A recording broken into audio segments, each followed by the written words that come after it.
The next contestant, can I please invite Miss Mancharee, and her talk is on the science of being lazy.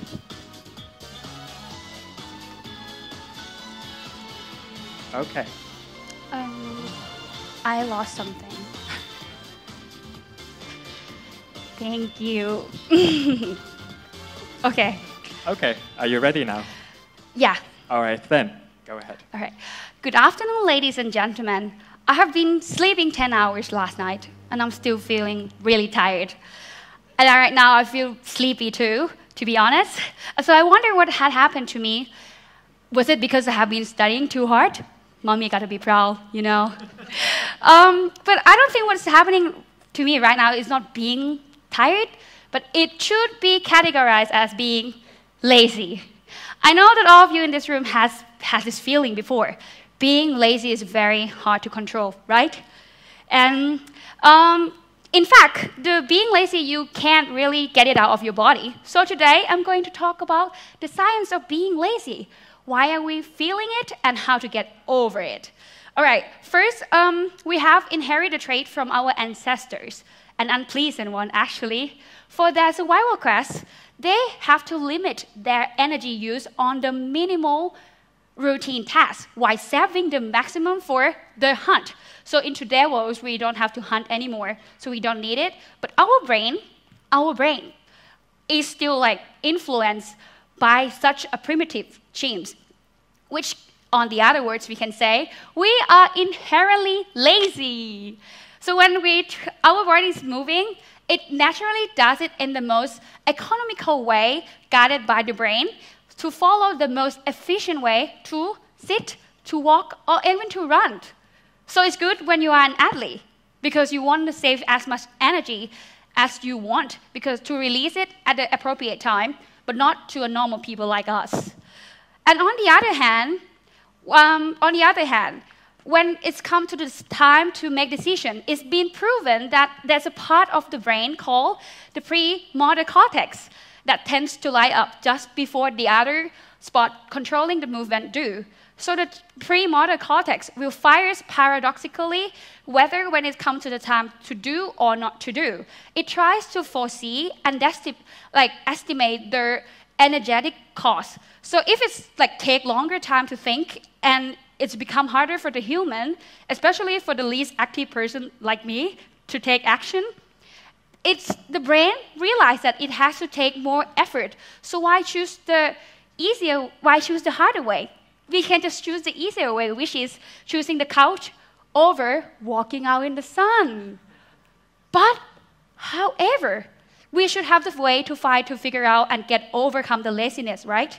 We know that our laziness is in our genetics, which is the genes, and our design isn't entirely up to us. But are you going to let just your DNA telling you what to do? Get up and fight your DNA. It can't be the only factor that determines whether you do or not to do. Get up with me. Let's fight it together. Thank you.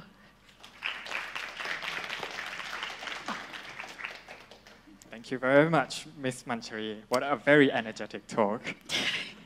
Okay, then. On to the judges. Any comments from you?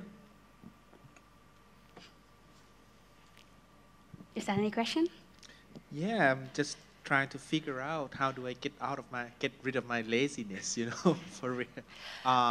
So the problems with the laziness is actually with the brain. Is something like chemicals that produce out?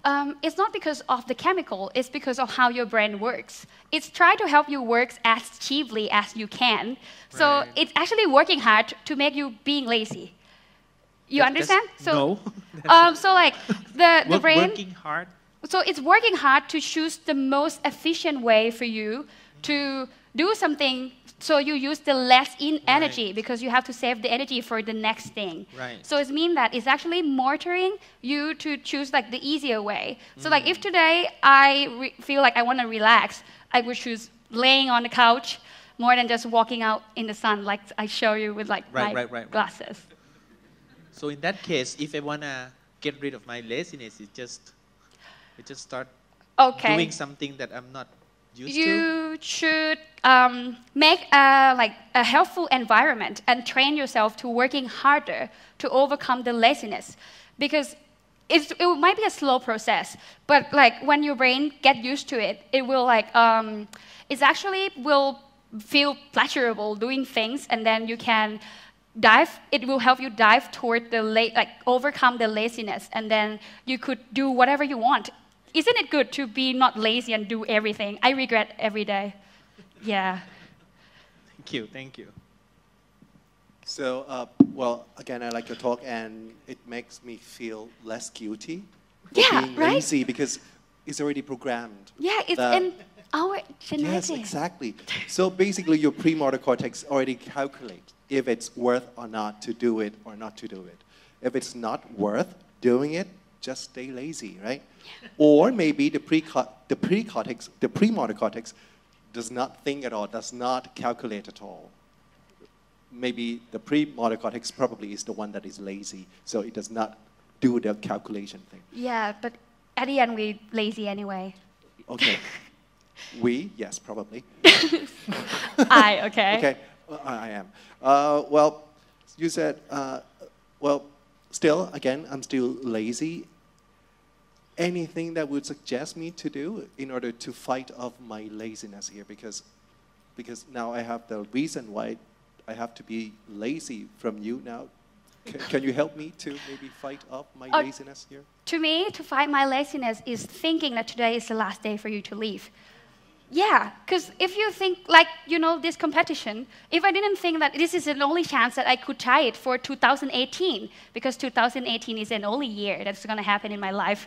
So I try it. So you have to go for it, to go for everything, because you have only one chance for everything. So that's, you will stop being lazy. Even you still are, but you will get over it. Right, thank you. Thank you very much.